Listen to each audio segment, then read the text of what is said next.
नमस्कार, हस्तक्षेप में आपका स्वागत है। मैं हूं अमलेंदु उपाध्याय। खबर आ रही है कि इंदौर लोकसभा क्षेत्र से कांग्रेस के प्रत्याशी अक्षय कांति बम ने अपना नामांकन की आखिरी तिथि को वापस ले लिया है। यानी कि अब कांग्रेस का प्रत्याशी इंदौर में नहीं है। आखिर भारतीय जनता पार्टी को ये सब करने की आवश्यकता क्यों पड़ रही है? उधर कल खबर आई थी कि दिल्ली में कांग्रेस के प्रदेश अध्यक्ष अरविंदर सिंह लवली ने एक लंबा चौड़ा खत लिख करके कांग्रेस के अध्यक्ष पद से इस्तीफा दे दिया। सवाल यह है कि ऐसी घटनाएं क्यों हो रही हैं और इसके क्या सबक हैं कुल मिलाकर के। वरिष्ठ पत्रकार शकील अख्तर ने देशबंधु में आज एक लेख लिखा है और उसका शीर्षक है कि राहुल प्रियंका मोदी जी से तो लड़ लेंगे, कांग्रेसियों से कैसे लड़ें। तो आइए आपको सुनाते हैं कि उस लेख में शकील अख्तर जी क्या लिखते हैं।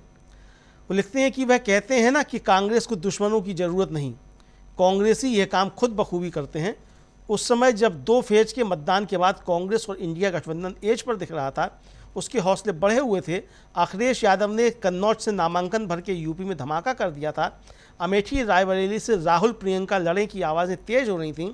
उसी समय दिल्ली के प्रदेश अध्यक्ष अरविंदर सिंह लवली ने ढेर सारे आरोप लगाते हुए अपने पद से इस्तीफा दे दिया। दिल्ली में बन रहे कांग्रेस और आप के माहौल को पलीता लगा दिया। गलती किसकी? लवली की? बिल्कुल नहीं। 8 महीने पहले उन्हें जब अध्यक्ष बनाया था तो हमने आश्चर्य में सबसे छोटी खबर लिखी थी, एक वाक्य की। लिखा था, भाजपा रिटर्न लवली को कांग्रेस ने अपना दिल्ली अध्यक्ष बनाया। जो आदमी जब पार्टी सत्ता में थी, केंद्र और दिल्ली दोनों जगह तब उसके सारे सुख ले रहा हो, दिल्ली की शीला दीक्षित सरकार में 10 साल मंत्री रहे हों, प्रदेश कांग्रेस अध्यक्ष भी, वह भाजपा में चला जाए और जब वहाँ कुछ नहीं मिले तो वापस कांग्रेस में आकर फिर प्रदेश अध्यक्ष बन जाए, तो इसे क्या कहेंगे? लवली की गलती।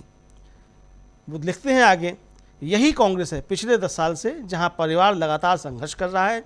उनकी एसपीजी की सिक्योरिटी ले ली, राहुल प्रियंका के घर खाली करवा लिए, राहुल की लोकसभा सदस्यता छीनी, ईडी ने कई दिन सोनिया और राहुल से पूछताछ की, राहुल पर 2 दर्जन से ज़्यादा मुकदमे लगाए, पार्टी के बैंक खाते सीज किए, मगर फिर भी परिवार लड़ रहा है।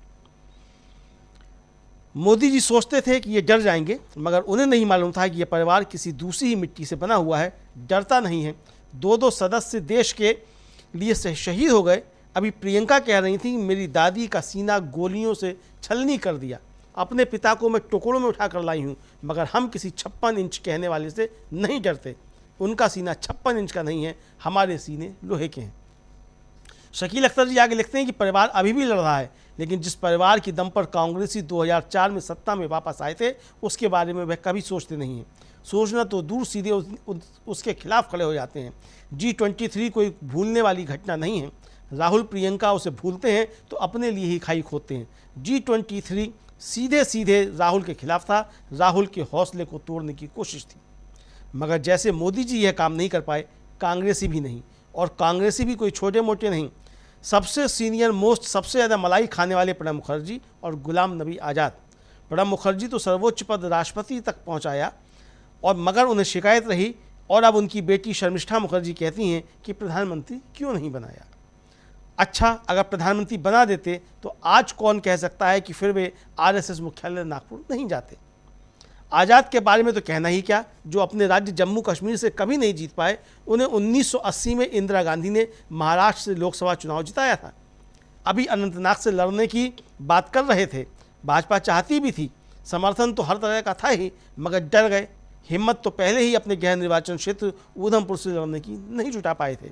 वहाँ से एक बार लड़े थे 2014 में, मगर डॉक्टर जितेंद्र सिंह ने बुरी तरह हराया था।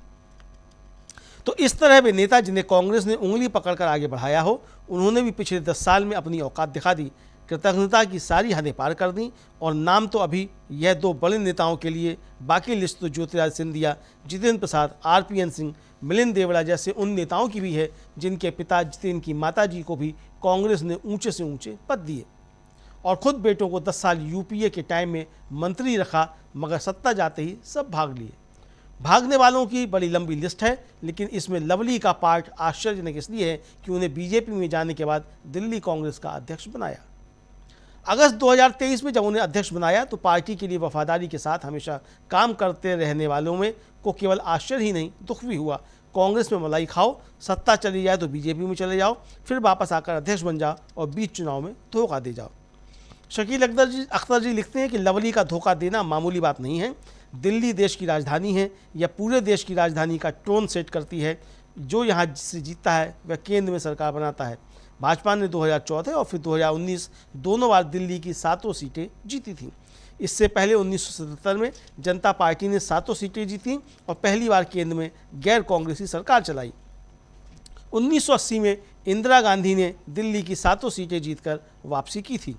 इस बार दिल्ली में बाद में चुनाव है 25 मई को। देश भर की हवा यहाँ आ रही है। कांग्रेस और आप का मजबूत गठबंधन और सॉलिड होता जा रहा था। भाजपा के एक को छोड़कर सारे उम्मीदवार नए थे। जिनके टिकट काटे थे वे सब अंदर ही अंदर नाराज थे। भाजपा में कोई कांग्रेस की तरह तो अनुशासनहीनता कर नहीं सकता, लेकिन उनका नाराज होना भाजपा के लिए चिंता की बात थी। और यह लवली का कर्म कोई अनुशासनहीनता नहीं है। फौज की भाषा में बगावत कोर्ट मार्शल का मामला है।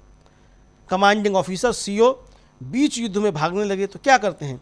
कांग्रेस में एक पूर्व सैनिकों का डिपार्टमेंट भी है। उसमें कई रिटायर्ड सीनियर सेना अधिकारी हैं। उन्हें कांग्रेस को बताना चाहिए कि क्या किया जाता है, लेकिन यहाँ कांग्रेस में तो उल्टी गंगा बहती है। लवली को तत्काल पार्टी से बाहर किए जाने के बदले उन्हें मनाने की कोशिशें हो रही हैं। कह रहे हैं कांग्रेस अध्यक्ष बात करेंगे। कांग्रेसियों का कोई भरोसा नहीं है कि राहुल को भी बीच में डाल दें। क्या आरोप लगाए हैं लवली ने कि बाहरी लोगों को टिकट दिए। अच्छा, वे भाजपा से होकर आए हैं और दूसरों को बाहरी कह रहे हैं। सच बात यह है कि ये बाहरी ऐसे हैं जिन्होंने दिल्ली में माहौल बना दिया। कन्हैया कुमार का जैसा विरोध भाजपा करती है वैसा ही कांग्रेस के नेता भी करेंगे, तो उनमें और भाजपा में क्या फ़र्क रह जाएगा। उदित राज गए थे भाजपा में, मगर 5 साल पहले आ गए और तब से काम कर रहे हैं। तीसरे प्रत्याशी जेपी अग्रवाल अपने आप में दिल्ली की एक पहचान है। चांदनी चौक के लिए उनसे अच्छा उम्मीदवार और कौन था कांग्रेस में। आपसे गठबंधन का अब इस स्टेज में विरोध करने का क्या मतलब, केवल भाजपा को फ़ायदा पहुंचाना। जब एक बार पार्टी ने तय कर दिया, फिर चाहे कितना ही बड़ा नेता क्यों ना हो और पार्टी भी कांग्रेस के अलावा कोई और भी क्यों ना हो, तो फिर बवाल करने का क्या मतलब। कांग्रेस को किसी दुश्मन की ज़रूरत नहीं। अच्छी भली गाड़ी आगे बढ़ रही है, मगर नेता पहियों से लिपटे पड़े हैं, खुद ही उसे बढ़ने से रोक रहे हैं। राहुल और प्रियंका कितना दम लगाएंगे। मोदी जी से तो लड़ लेंगे, इनसे कैसे लड़ें। एक ही रास्ता होता है, निकाल कर बाहर करो और भूल जाओ। आशा है ये कार्यक्रम आपको पसंद आया होगा। इस वीडियो को ज़्यादा से ज़्यादा शेयर करें, लाइक करें और कमेंट करके बताएं आपकी राय क्या है। और अगर आपने हमारा यूट्यूब चैनल अभी तक सब्सक्राइब नहीं किया है तो तुरंत इसको सब्सक्राइब कर लीजिए और बेल आइकन भी दबा दीजिएगा, ताकि अगली जब वीडियो अपलोड हो तो आपके पास इसका नोटिफिकेशन पहुंच सके। और अगर आपने हमारा फेसबुक पेज फॉलो नहीं किया है, फेसबुक पेज को भी फॉलो करें। धन्यवाद।